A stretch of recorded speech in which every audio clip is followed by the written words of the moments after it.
Assalamu alaikum, dear students. I am Muhammad Hashim.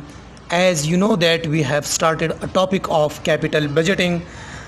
So today is our third class of capital budgeting. In today's class we will discuss about internal rate of return. That what is internal rate of return? So actually internal rate of return वो rate होता है जिस पे हमारी NPV zero के बराबर आती है।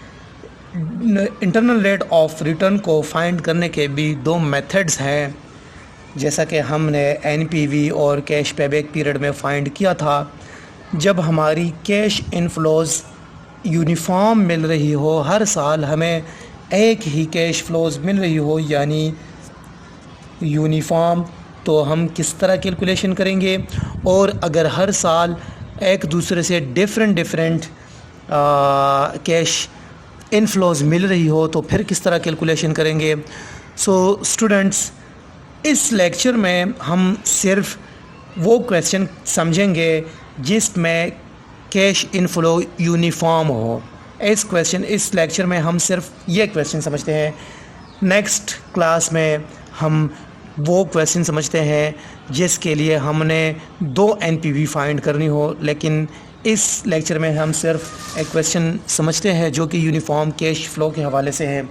सो स्टूडेंट्स, यहाँ पे एक क्वेश्चन है, अगर आप देखें क्वेश्चन में कहता है कि water town paper corporation is, ये स्टूडेंट्स यहाँ से कुछ डेटा कलेक्ट करें। ये एक कंपनी है, वो एक नदर मशीन हायर करती है। So machine would cost $9.9 million, इतनी मशीन की कॉस्ट है ये, यानी it's initial investment, it's initial cash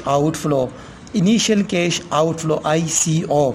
estimated useful life is 6 years। expected useful life or estimated useful life, the company estimates annual cash inflow increased by 4,000। ये cash inflow है and annual cash outflow increased by this amount. एक cash inflow है, एक cash outflow है। The required return rate of return is 9%। ये required rate of return है, ना कि इस पे हमारी एनपीवी ज़ीरो के बराबर है, लेकिन हम वो रेट फाइंड करेंगे जिस पे हमारी एनपीवी ज़ीरो के बराबर आती हो। डियर स्टूडेंट्स, अभी सॉल्यूशन की तरफ चलते हैं, डेटा कलेक्ट करते हैं। डेटा है हम पहले net annual cash flow find करेंगे। ये चूँकि नेट एनुअल कैश फ़्लो नहीं है, एक कैश इनफ्लो है, एक कैश आउटफ्लो है, तो net annual cash flow find करने के लिए cash inflow minus cash outflow, which is this is cash inflow 0.4 million minus this is cash outflow। अगर हम नेट एनुअल कैश फ्लो देखें so it is this amount. ये हमारी net annual cash flow है। Dear students, ये एक बात जहन में याद रखें, अगर इस तरह का कोई क्वेश्चन आए IRR के लिए जिसमें कैश इनफ्लो वो यूनिफॉर्म हो, यानी हर साल एक ही कैश फ्लो हो और आपसे IRR का मांगा जाए, तो मेथड सेम ही है जिस तरह के हमने कैश पे बैक पीरियड फाइंड किया था। दोनों का सेम ही फार्मूला है। हमने कैश पे बैक पीरियड फाइंड किया था, इस तरह ये भी सेम फार्मूले से हल किया जाता है। इसका फार्मूला है IRR is equal to initial cash outflow. This is initial cash outflow भी लिख सकते हैं, कैश फ्लो भी लिख सकते हैं, इनिशियल इन्वेस्टेड अमाउंट भी लिख सकते हैं, डिवाइडेड बाय, अभी नेट एनुअल कैश फ्लो हमारे पास ये है, क्योंकि ये जो था ये कैश आउटफ्लो था और ये कैश ये कैश इनफ्लो था और ये कैश आउटफ्लो था, तो हमें किस तरह पता चलेगा कि हमारी नेट एनुअल कैश फ्लो कितनी होगी? तो कैश इनफ्लो से कैश आउटफ्लो को माइनस करेंगे तो हमारे पास नेट एनुअल कैश फ्लो आएगा। तो स्टूडेंट्स, इसका फार्मूला है initial cash outflow divided by net annual cash flow. Put the values in formula. This was initial cash outflow and this is net annual cash inflow. Dear students, इसको solve करें।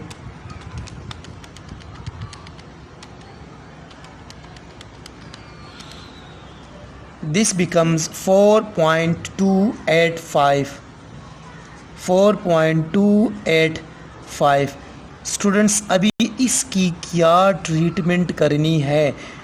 हम किस तरह अभी ये assume करें कि इसकी IRR मतलब इसकी वो डिस्काउंट फैक्टर क्या है जिस पे हमारी NPV ज़ीरो आएगी? तो स्टूडेंट्स, अगर आप चले जाएं गूगल पे भी सर्च करें और बुक्स में भी है प्रेजेंट वैल्यू ऑफ एनवीटी का टेबल अगर आप सर्च करें प्रेजेंट वैल्यू ऑफ एनवीटी, तो स्टूडेंट्स वो गूगल पे भी आप सर्च कर सकते हैं, बुक्स में भी मिल रहा होता है। तो उस पे आप सबसे पहले जो एस्टिमेटेड लाइफ है उस कॉलम पे जो इस तरह रो होते हैं उस पे आप देखें जो 6 ईयर लिखा होता है, उस ईयर पे जाके आप ये वैल्यू फाइंड करें कि आया 6 ईयर में ये वैल्यू किस परसेंटेज के नीचे आती है। ये तो आपका रो हो गया। कॉलम में आप देखेंगे कि किस परसेंटेज के नीचे ये वैल्यू आती है। तो स्टूडेंट्स, फिर जिस परसेंटेज के नीचे ये value I, so that percentage would be your IRR। अगर ये वैल्यू किसी 2 परसेंटेज के दरमियान आई तो उन दोनों परसेंटेज के दरमियान आपकी IRR लाई करेगी। For example, this value lies between 10% and 11% of present value of NVT table. Present value of NVT table में ये वैल्यू अगर हम 6 ईयर में देखें तो ये वैल्यू 10 एंड 11% के दरमियान आती है। तो हमें पता चलेगा कि हमारा IRR इतना परसेंट है। स्टूडेंट्स, मेरे पास अभी हार्ड फॉर्म में नहीं है वो टेबल, वरना मैं आप लोगों को दिखा देता, लेकिन आप गूगल पे सर्च कर सकते हो और अगर आप खुद ही सर्च करें तो इससे आप इजीली अंडरस्टैंड हो सकेंगे। स्टूडेंट्स, मैं अभी आपको एक असाइनमेंट देने जा रहा हूँ, बहुत इजी क्वेश्चन है, इसको आप सॉल्व करें। स्टूडेंट्स, ये क्वेश्चन है, ये डेटा है कि initial investment is this, expected useful life is this, net annual cash flow is this. Simple formula है जिस तरह मैंने बताया, initial investment divided by annual cash outflow inflow so this amount would be this and this amount would be this.